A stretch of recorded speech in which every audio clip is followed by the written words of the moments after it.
नमस्कार मंडळी. तर इथं झेंडू तोडलेला आहे आणि काल मी तुम्हाला कालच्या व्हिडिओमध्ये सांगितलंच होतं, पाकळ्यांमध्ये पाणी भरपूर असल्यामुळे आम्हाला झेंडू काही तोडणं झालेलं नव्हतं 2-3 दिवस.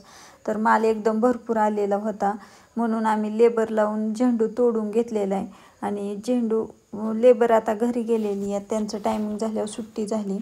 तर इथं मी फुलं भरून घेते आणि माझ्या मदतीला अण्णा, आई आणि कारभारी पण आहेत. आम्ही 3-4 फुलं भरून घेतो आहे. वजन ही करावं लागतं. आणि इथं पूर्ण माल भरून झाला ना, मग संध्याकाळच्या स्वयंपाकामध्ये आज बासुंदी बनवलेली, काहीतरी गोड दीदी, कारण रोजच म्हणत होती मम्मी मला बासुंदी बनव.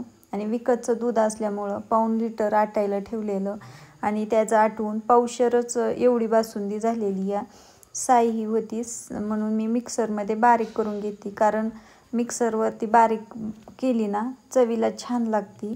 त्याच्यामध्ये इलायची आणि काजू बदाम पण टाकू शकतो आपण, पण बारीक करताना वैष्णवीला तसं आवडत नाही, म्हणून मी साखर इलायची टाकून घेतली आणि मिक्सरला बारीक करून घेतली. आणि मस्त अशी आपली इथं बासुंदी तयार झालेली आहे. त्या एका वाटीमध्ये काढून घेते आणि त्याच्यावरती काजू बदाम टाकून मस्त अशी वैष्णवीला प्यायला देते, तिला खूप आवडती.